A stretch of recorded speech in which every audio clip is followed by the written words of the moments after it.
반갑습니다. 야호쌤의 면접 원정대입니다. 이번 시간은 입사 후 포부에 대해서 알아보도록 하겠습니다. 입사 후 포부.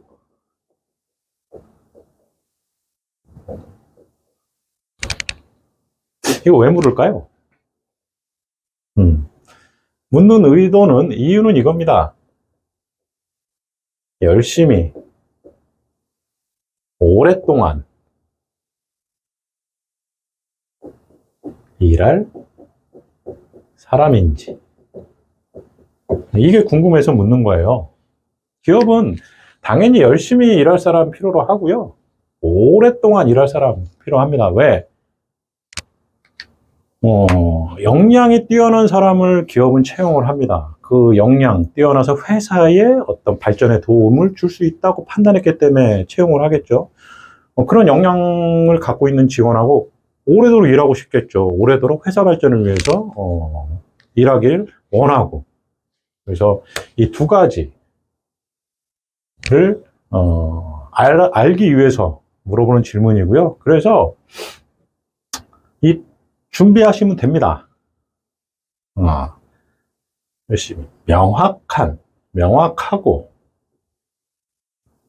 구체적인 목표, 포부를 하셔야 되고요. 두 번째, 포부를 이룰 수 있는 구체적인 계획. 요 두 가지 준비해서 말씀해 주시면 됩니다. 그래서 면접에서는 자, 입사 후 포부가 뭐예요? 라고 질문이 나오면 먼저 1번을 대답합니다. 1번을 대답하면 어떤 질문이 나오느냐? 요 사이 1번 포부를 얘기하면 그 포부를 이룰 수 있는 계획이 있나요? 이 질문이 나와요. 실제로 나왔고. 그래서 작년에 공기업이었죠. 그래서 그 교육생한테, 그 학생한테 제가 얘기했죠. 이렇게 얘기해라. 아니나 다를까 입사 후 포부를 물어봤고 이렇게 대답했고, 답변이 끝나니까 그 포부 이룰 수 있는 계획 있나요? 라고 물어봐서 요렇게 이걸 또 대답을 하라고 대답을 했고, 다 대답했더니 뭐라고 그러느냐? 앞으로 남은 건 열심히 하는 것밖에 없겠네요? 라고 면접관이 얘기했다랍니다. 열심히 됐죠? 면접관이 이렇게 얘기를 한 거예요. 얘기를 듣더니 앞으로 열심히 하면 되겠네요. 즉 열심히 하겠네. 질문의 의도에 맞는 답변이었기 때문에 결국은 취업했습니다. 물론 입사 후 포부 이거 하나로 취업한 건 아니겠지만 이 대답이 문제가 없었기 때문에 취업할 수 있었겠죠. 그러면 그 명확하고 구체적인 목표를 뭘로 해야 되느냐? 여러분들 제가 교육할 때 가끔 보면 학생들 명확하고 구체적인 포부, 목표를 잘 못 정하시는 것 같아요. 간단합니다. 이런 거예요. 간단하게 예를 들자면 부서장이 되겠다. 이렇게 구체적으로. 아니면 어떤 전문가. 어떤 전문가겠죠? 직무 관련 어떤 전문가가 되겠다. 이런 식으로 얘기를 해주시면 돼요. 근데 이 구체적인 목표하고 포부를 정할 때 중요한 건 뭐냐면, 제가 부서장이나 전문가 이거 정할 때 가장 중요한 건 10년 이상 걸리는 거. 10년 이상 시간이 걸리는 것으로 이거를 정해 주셔야 됩니다. 왜? 오랫동안 일할 사람인지 물었잖아요. 그래서 포부 정하실 때는 10년 이상. 그래서 간단히 제가 예시를 하나 들어드리겠습니다.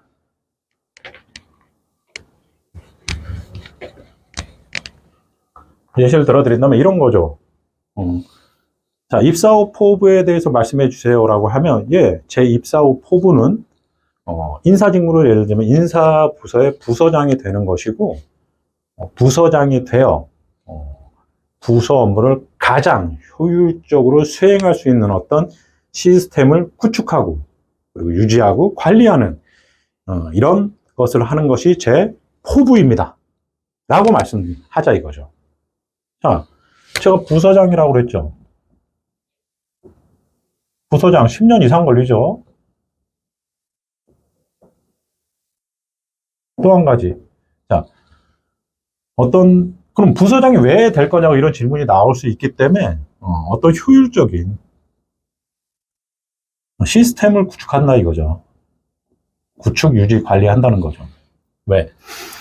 적어도 부서장 정도가 돼야 부서의 어떤 시스템을 구축하고 변경하고 이렇게 할 수 있지 않을까요? 그 정도 업무를 내가 해보고 싶다라는 거예요.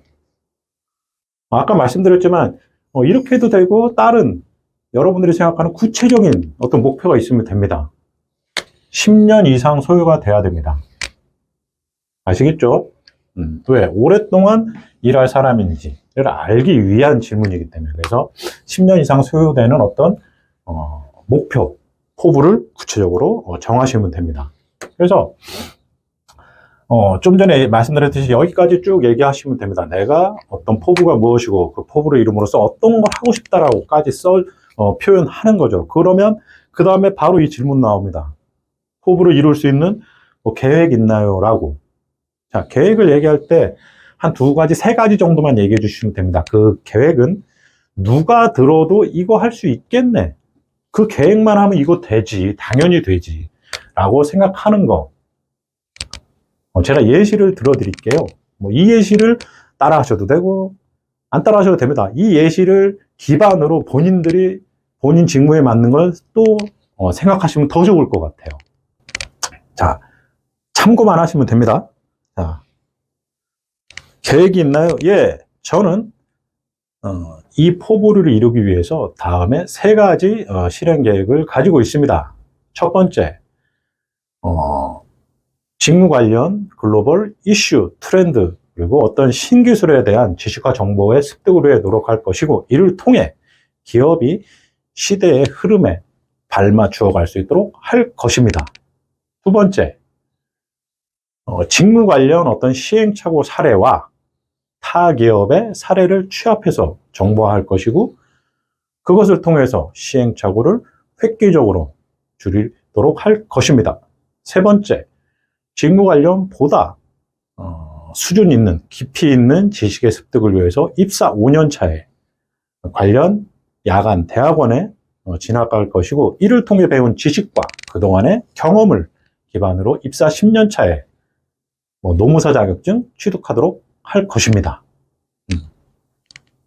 자, 제가 세 가지의 예시를 들어드렸는데, 첫 번째, 글로벌 이슈나 트렌드, 어떤 신기술에 대해서 지식과 정보를 습득할 수 있도록 끊임없이 노력한다라고 했어요. 지금 관련해서. 당연한 거죠. 내가 이쪽에 어떤 전문가가 되고 싶어요. 제가 왜 부서장이라고 하냐면, 부서장, 전문가 정도 돼야 부서장 시켜주겠죠, 회사에서. 지금 현재 변화되고 있는, 계속 꾸준한 변화를 갖고 있겠죠, 직무 관련해서 전 세계적으로. 그런 직무 관련된 이슈 트렌드에 대해서 계속 변화하는 거에 대한 지식과 정보를 내가 끊임없이 습득한다면 계속 직무, 제가 업무할 때 적용할 수 있겠죠. 이 직무 분야에서는 계속 발전할 수 있겠죠. 전문가가 될 수 있다라는 얘기입니다. 두 번째, 시행착오 사례. 자, 시행착오 사례는 기업 입장에서는 좋을까요? 나쁠까요? 기업 입장에서는 별로 안 좋습니다. 왜? 시간적, 물질적 비용이 들어갔기 때문에. 차라리 시행착오를 통해서 들어간 비용을, 시행착오를 줄임으로써 그 세이브되는 비용을 기업의 어떤 R&D나 직원의 복지에 투자한다면 훨씬 좋겠죠. 네. 세 번째, 어쨌든 부서장, 전문가가 되기 위해서 지식을 습득하고 싶어요. 그래서 대학원에 진학한다는 거죠. 그래서 야간 대학원, 회사를 다녀야 되니까 야간 대학원에 진학해서 지식 습득할 거고, 그 야간 대학원을 통해서 습득한 지식과 그동안의 어떤 경험, 실무 경험을 통해서 쌓은 것들을 기반으로 자 인사 부서장이 되기 위해 인사 부서장이 되고 싶어, 인사 관련해서 전문가가 되고 싶어. 그럴 때 노무사 자격증을 취득한다. 나쁘지 않겠죠. 회사에선 굉장히 좋아하겠죠. 그래서 말씀드린 그 세 가지. 그래서 이 질문이 나올 때 세 가지 계획을 말을 함으로써, 대답함으로써 나는 열심히 할 수 있다 라는 걸 표현할 수 있는 겁니다. 그래서 정리하자면 입사 후 포부는 열심히 오랫동안 일할 사람인지를 묻는 거고요. 그래서 첫 번째, 명확하고 구체적인 포부, 그리고 포부와 동시에 이 포부를 이루어서 어떤 일을 하고 싶다까지 얘기해 주시면 되고, 그 후에 그 포부를 이룰 수 있는 어떤 계획이 있나요? 계획에 대해서 물어보면 아까 말씀드렸던 2개에서 3가지 계획을 말씀해 주시면 큰 문제 없이 깔끔하게 답변할 수 있습니다. 입사 후 포부 이 정도로 정리할 거고요. 여러분들 반드시 취업할 수 있습니다. 지금 힘들게 준비하고 있는 여러분 자기 자신을 믿으시길 바랍니다.